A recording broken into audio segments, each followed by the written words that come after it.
साथियों, बातें आपके सामने आदरणीय सफी साहब ने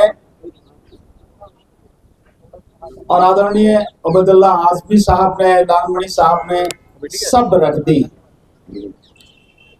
उनको दोहराने का कोई कारण मैं नहीं समझता, पर मैं आपसे कुछ बात कहना चाहता हूं।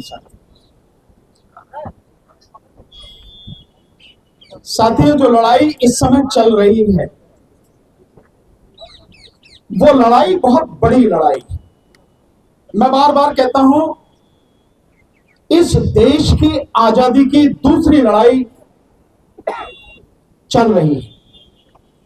या यूं कहो कि हमें उस तरफ बढ़ना है। एक कानून आप ऐसा बनाओ कि जितने भी भ्रष्टाचारी हैं उनको सड़क पे खड़ा करके AK-47 लेकर उड़ा दो। बनाओ ऐसा कानून, अगर तुम्हें हिम्मत है तो। नहीं बनाएंगे, नहीं करेंगे, क्योंकि सारे लुटेरे हैं। पर मुस्लिम समाज से संबंधित कानून बनाएंगे, वक्त कानून में संशोधन करेंगे। और जो आपने कहा, केवल आपकी बात नहीं है संशोधन करके कि दूसरे धर्म का आना चाहिए। यह संविधान का खुला उल्लंघन है। जब संविधान कहता है कि हर धार्मिक समुदाय को, हर धर्म के लोगों को अपने धर्म को मानने, उसका प्रचार प्रसार करने का पूरा अधिकार है, उसको धार्मिक स्वतंत्रता है, यह मूल अधिकार है, तो आप कौन होते हैं कि वक्त कानून में संशोधन करके ये लाके कि इसमें दूसरे धर्म के भी लोग शामिल हों? वो लगातार कह रहे हैं, हम भी इस बात को बहुत समय से पहले कह रहे हैं कि मोदी लगातार इस देश को गृह युद्ध की तरफ ढकेल रहा है। ये दोनों चौकीदार और तड़ीपार, इनके पास कुछ नहीं है, केवल इस देश को हिंदू मुस्लिम की राजनीति में लेकर गृह युद्ध की तरफ ढकेल रहे हैं। इसको रोकना होगा, इसको रोकना होगा, और इसको हम ही को पहल करनी पड़ेगी। रोकने के लिए हम ही को रोकना है। दिक्कत हमारी है, किसी नेता की कोई दिक्कत नहीं है। आप समझते हो कि कोई नेता, किसी पार्टी का कोई व्यक्ति इस बात को कहेगा? कहीं नजर नहीं आता। कहीं आता है आपको? लोकसभा चुनाव हुआ यहां पर 2024 का, और 3 बड़ी संस्थाओं ने, मैं बार बार इस बात को कहता हूं, हर मंच से कहता हूं, 3 बड़ी संस्थाओं ने सारे सबूतों के साथ, सारे तथ्यों के साथ यह बात सिद्ध कर दी कि लोकसभा चुनाव में व्यापक पैमाने पर धांधली हुई है। अगर बुद्ध को ज्ञान प्राप्त हुआ था, तो बोध गया का जो मंदिर है उसकी जो कमेटी है उसमें भी ब्राह्मण बैठे हैं, जिसके लिए हमने कई बार आंदोलन यहां पर किया, कई बार, अभी भी लगातार वो आवाज उठाई जा रही है, आंदोलन हो रहा है। तो ये दूसरे की जो संपत्ति है, दूसरे के जो अधिकार है, उन पर कब्जा करना चाहते हैं। ये इनके खून में शामिल है। ये है सबसे बड़ी दिक्कत। लेकिन हम इसको होने नहीं देंगे साथी।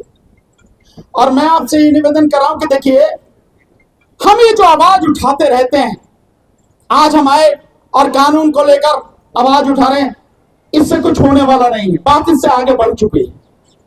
आप इसको कितना मानते हैं, कितना नहीं मानते, समझ रहे हैं, नहीं समझ रहे हैं, इसकी गंभीरता को समझ रहे हैं, नहीं समझ रहे हैं, मुझे नहीं पता, लेकिन बात अब इससे आगे बढ़ चुकी है। और मेरा आपसे कहना है कि इस चीज को बंद करिए। जो लुटेरे आज शासन कर रहे हैं, इनको छोड़ के, इनकी जो पुरखे थे उनको छोड़ के बाकी देश के तमाम लोग उस आजादी की लड़ाई में शामिल थे। लेकिन आज वो लड़ाई इन लुटेरों से ही लड़नी है। सफी साहब ने कहा कि चोर, मैं कहता हूं चोर नहीं है, ये जो लुटेरे और डकैत जिनको कहते हैं, उनसे भी बड़े डकैत हैं जिनसे आज हमें लड़ना।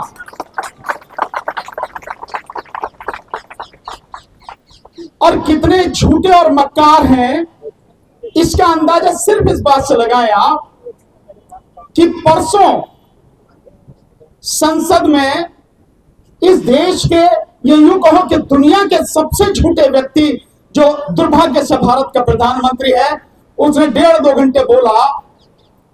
और उसने क्या बोला? 11-12 संकल्प उसने गिनाए, पर एक संकल्प जिससे शुरुआत उसने की, मैं उसके विषय में बताता हूं। उसने कहा कि भ्रष्टाचार के विषय में, करप्शन के विषय में 0 टॉलरेंस, यानी कोई उसके विषय में बर्दाश्त नहीं किया जाएगा। हाँ, बर्दाश्त नहीं किया जाएगा कि कोई भ्रष्टाचार के विषय में बोले और मोदी को कोई भ्रष्टाचारी कहे, यह बर्दाश्त नहीं किया जाएगा। मतलब वो व्यक्ति इस बात को कह रहा है जो छटा हुआ बेईमान और भ्रष्टाचारी, वो व्यक्ति इस बात को कह रहा है जिसने तमाम भ्रष्टाचारियों को अपने पास रख लिया, गले लगा लिया, उनको मंत्री मुख्यमंत्री न जाने क्या क्या बना दिया, वो व्यक्ति भ्रष्टाचार की बात कर रहा है। वो व्यक्ति भ्रष्टाचार पे जीरो टॉलरेंस की बात कर रहा है जिसने इलेक्टोरल बॉन्ड के माध्यम से ईडी और सीबीआई और इनकम टैक्स डिपार्टमेंट के माध्यम से चंदा दो और धंधा लो लेकर इस देश को लूटा है, वो व्यक्ति भ्रष्टाचार की बात कर, जीरो टॉलरेंस की बात। और बेशर्मी उसकी देखिए कि यह बात वो संसद में कर रहा है और उसकी तमाम बात रिकॉर्ड होंगी। आने वाली दुनिया जब भी संसद के इस सारे रिकॉर्ड को देखेगी तो पाएगी कि किस कदर झूठा और मक्कार इस देश का प्रधानमंत्री, जिसको झूठ बोलने में जरा सी भी शर्म नहीं आती, इतनी भी उसे पता नहीं है। उन लोगों से लड़ाई है साथियों हमारी, जो आप यहां देख रहे हैं कि लोकतंत्र बचाओ संविधान बचाओ। ये वाकई में बहुत बड़ी लड़ाई है लोकतंत्र और संविधान को बचाने की।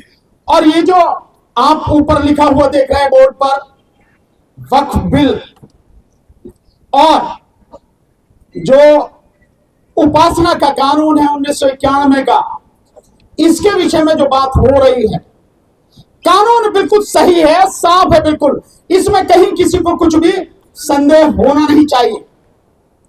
बिल्कुल स्पष्ट रूप से उपासना का जो कानून है 1991 का, वो साफ कहता है, अब्दुल्ला आजमी साहब ने वो आपको सब बता दिया कि 1947 तक जिस भी धार्मिक स्थल की जो स्थिति थी उस पर किसी किस्म की चर्चा नहीं की जाएगी, उसका जो स्वरूप है उसको छेड़ा नहीं जाएगा, बिगाड़ा नहीं जाएगा। और यही नहीं, उसमें यहां तक स्पष्ट है कानून में कि उस समय तक, यानी 1991 में 17 जुलाई 1991 को यह कानून जब लागू हुआ, तो उस समय तक अगर कोई भी मुकदमे, कोई भी अपील, कहीं कुछ भी चल रहा है किसी भी अदालत में, वो उस दिन को खत्म हो जाएंगे। और साथ में उसके बाद इससे संबंधित कोई भी मुकदमा, कोई भी अपील किसी भी अदालत में नहीं की जाएगी और किसी अदालत को कोई अधिकार नहीं होगा इस पर सुनवाई करने का। बावजूद उसके आपने देखा जो हाल चल रहे हैं।